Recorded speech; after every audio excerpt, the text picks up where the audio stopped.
Welcome to Actual Scale Modelling. This is part 3 of Revell Star Wars X34 Landspeeder. Scale is 1 to 14. In this part, I'm going to speeder itself with a little bit of paintwork along the way. So let's jump into this and see how well I get on. Starting off with the lower half, and I'm using Revell Aquacolor 37 reddish brown for this. And this will be the overall colour of the bottom part of the speeder. This is the first coat, but I'll possibly need a second coat. And it's the same colour here. I think these are some sort of air intake things. It's no idea what they're actually meant to be. Next is Revell Aquacolor 90 Silver, and this is for the grid work. It runs around the edge of the speeder. This is going to be weathered, so I'm only placing one coat on. For the engines, cowls, it's another colour mix.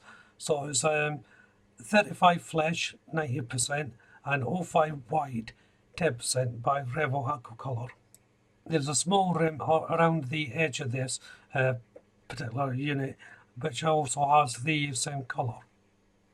And while I've got the paint mix out, I'm painting the top half of the speeder in the same colour. So I went over the edge a little bit, so all I'm doing is putting a bit of masking tape on to tidy up my line. I was trying to avoid this because it takes longer just to put the masking tape on, but in the end I had to do it anyway. And once the masking tape was on, just a simple case of painting in the colour. So it's back to the figures, and I'm using 09 Anthracite Black Revell Aquacolor.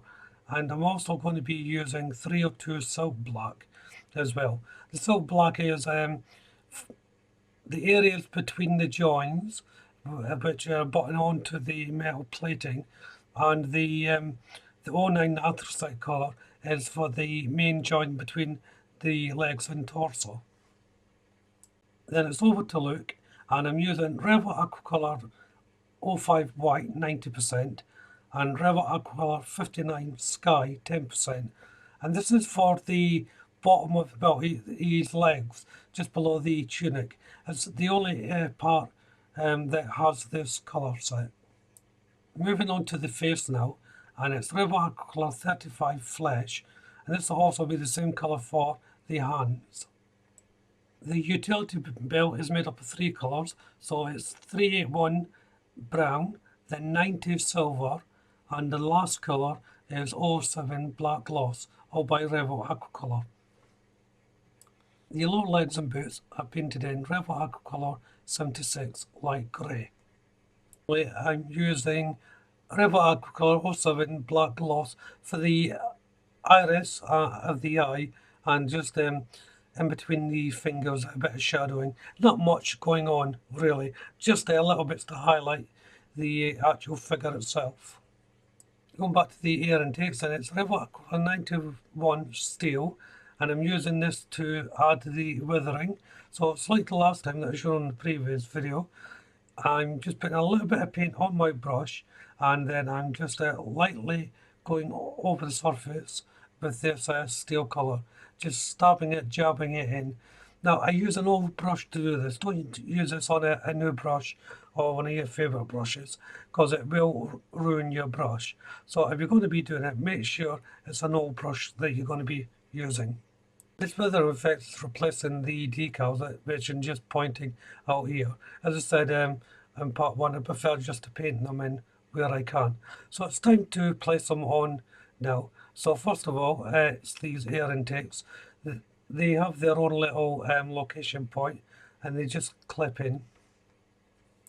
And in front of that is the silver part. I'm not sure what this part is for either, but it's the one I painted in silver, and that runs in from the edge of it right around.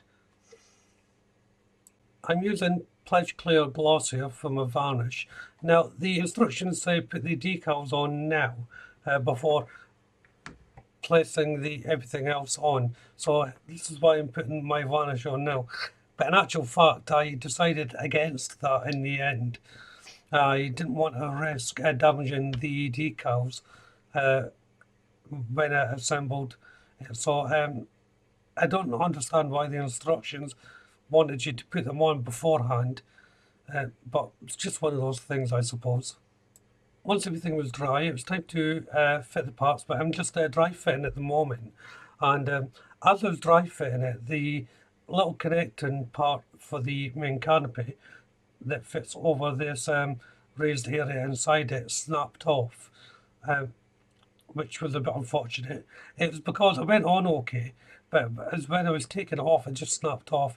It's a very, very tight fit, but it shouldn't cause too much a problem when I assemble. So once I was happy with the fit, the assembly was rather straightforward. Just a little bit of cement around the edges before I placed on. I left it about a minute to let the vapours evaporate before placing on the clear part. And once that was on, I was able then to put the cockpit in. You can see where it connects to. It was a very tight fit, as I said, but it didn't pose any problems as such. But like the seats, I had to press it down quite firmly to get everything to meet. Now it's back to using Revell Aquacolor 35 Flesh 90% and Revell Aquacolor 05 White 10% for the engines. And this is the third thruster engine, the one that will be going in the middle that I'm painting. And I'm using the same colour for this back panel here, just for the framework. The inside of the cowl is a different colour, and that's a paint mix of Revell Aquacolor 37 Reddish Brown 80% and Revell Aquacolor 331 Purple Red 20%. And this is the same colour as well that I'm using for the outlet part of the engine. Then it's on to using Revell Aquacolor 09 Anthracite, and this part is the little open part on the front of the bonnet of the speeder. It's also the same colour I'm using for the inner area of this back panel. And on this back panel, the leading edge is back to Revell Aquacolor 37 80% and Revell Aquacolor 331 Purple Red 20% mix. This is just to marry up with the paintwork on the main body.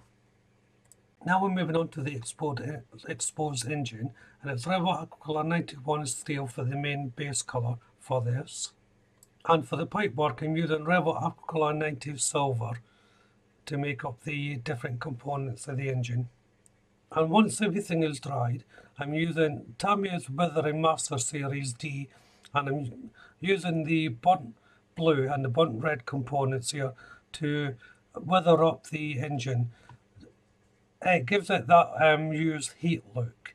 If you haven't used these powders before, I would actually recommend them. They're very good. There's other things on the market as well, of course, that do the exact same thing. I personally prefer to use these ones. And as I'm weathering this is where I'll end part 3. This will take a little bit of time to do. So if you haven't done so already, why don't you check out the channel for my other builds? If you subscribe to the channel, and please do so, make sure you hit the notification bell. That way you'll be kept up to date not only on this build, but all my future builds as well. Hit that like button. Don't be afraid to leave a comment. And of course, you can share the video. But for now, thank you all very much for watching. Bye bye.